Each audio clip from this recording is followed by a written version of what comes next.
Hello and welcome to Your Word Wednesday. I'm Coy Wire. This is CNN 10, the best 10 minutes in news because of you. We're going to zip you through some of the top news stories of the day. There's not a lot of time to do it, so let's get to it. We start with your headlines, starting with a first of its kind liftoff to outer space. SpaceX's latest mission, dubbed Polaris Dawn, launched on Tuesday after a series of delays. The four-person civilian crew is on a bold and risky trek beyond Earth's low orbit and into outer space. They'll have to quickly pass the Van Allen radiation belts, which hasn't been done by humans since the Apollo space program in the 1970s.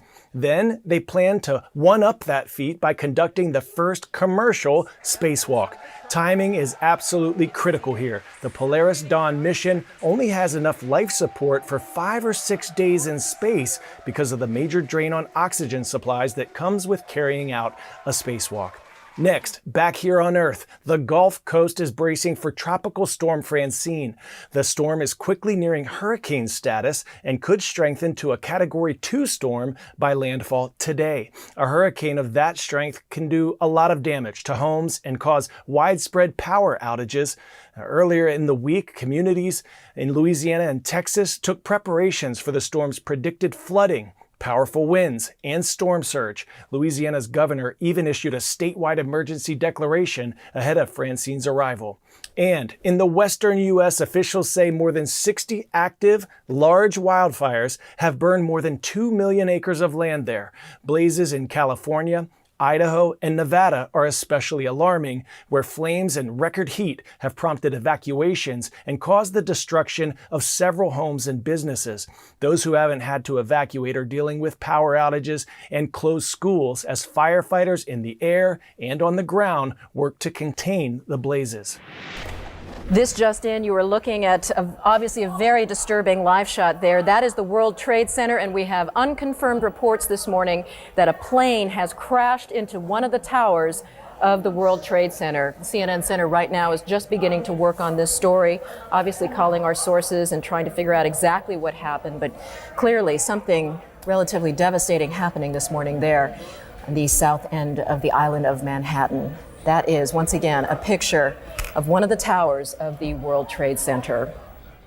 Today is Wednesday, September 11th, and it marks the 23rd anniversary of the attacks on American soil. The day caused chaos, terror, and death when the Al-Qaeda terrorist group carried out coordinated attacks against America. Nearly 3,000 people were killed when terrorists flew commercial airplanes into the World Trade Center in New York City, the Pentagon in Washington, D.C., and a field in Shanksville, Pennsylvania. Now, Wednesday, on the anniversary of the worst terrorist attack on U.S. soil, President Joe Biden and Vice President Kamala Harris are scheduled to visit 3 sites of those attacks. Now, considered a national day of service and remembrance, September 11th, memorial ceremonies and volunteer events will be held in communities across the country as the nation pauses to reflect and remember those who lost their lives on that tragic day.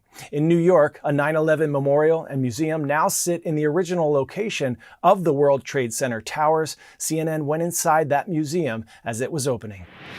The museum is built almost entirely underground, some 70 feet down.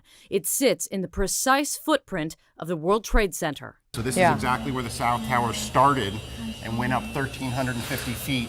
A striking display of the sheer scale of the destruction, with poignant reminders of the tragedy at every turn. Visitors will also walk alongside the survivor stairs. Used by hundreds of people as the buildings are crumbling, running from the dust cloud to escape to safety. And it's for all our visitors to understand the story of survival. And likely one of the most emotional stops in the museum. This art installation mimics the blue sky on that fateful morning. Behind it, the still unidentified remains of 9/11 victims. The move met with mixed emotion from their families. Right next door, a room dedicated to the lives of those lost. Exactly. That room is in an area called In Memoriam, and it's a photographic portrait of each and every one of the 2,983 victims. You see pictures, a father coaching his son's Little League team, a wedding. You see the lives that were lost that day, and not just about how they died, it's who these people were. Throughout the museum, chilling reminders of the day. Handmade flyers for the missing, a cross emerging from the wreckage, everyday items simply left behind. We help through these artifacts and images tell that story of just, it was panic. And while the museum is vast, one small exhibit has been the biggest source of controversy. Its focus, the terrorists themselves, including a film criticized for not making a clear enough distinction between Islam and Al-Qaeda. There's been a lot of criticism. Why give any time to the terrorists? You know, it's one way to look at it is you don't build a Holocaust museum and not be very clear that the Nazis were the ones who committed those atrocities. Al-Qaeda was an extremist terrorist group, but no one will come through this exhibit and in any way think that we are indicting an entire religion, which we in no way are. It seems very appropriate that you end here at the last column. And it's, again, goes right back to resiliency, seeing those messages of hope and remembrance on this very tall column that's still standing strong. That's powerful stuff. Now, September, did you know, is also National Literacy Month. There is power in knowledge. It's why we aim to learn so we can be a little better each day than we were the day before. And the strength behind that power starts with reading and writing, which is why September is dedicated to recognizing the importance of literacy. To celebrate National Literacy Month, a few of my CNN colleagues are sharing the books that made a huge impact on their lives.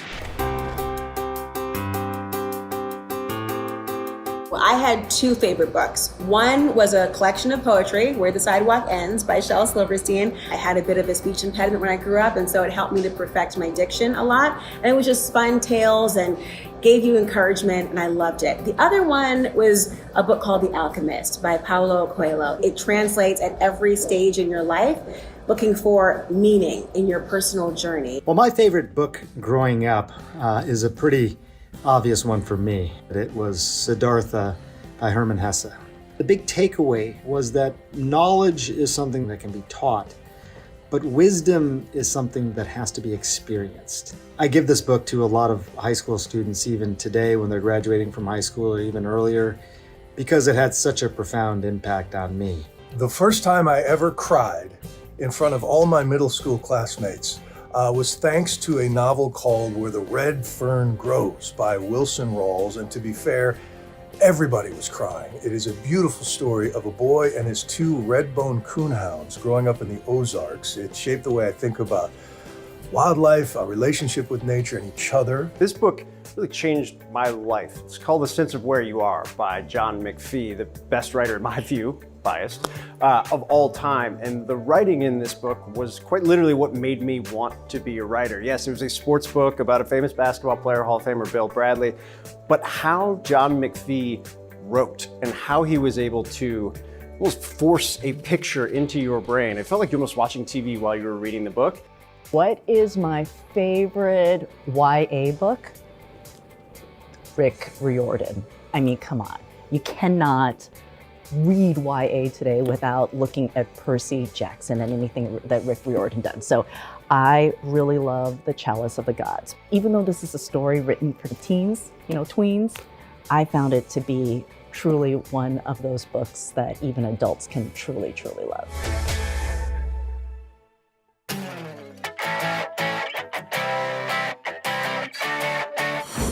Our story today, getting a 10 out of 10, is a balloontiful sight. If you were passing through or over Reno over the weekend, you may have been flummoxed by what you saw if you didn't know what was happening. The Great Reno Balloon Race had up to about 100 hot air balloons rising to the occasion, one of the biggest hot air balloon festivals in the country. More than 150,000 spectators were on cloud nine watching these dirigibles take off.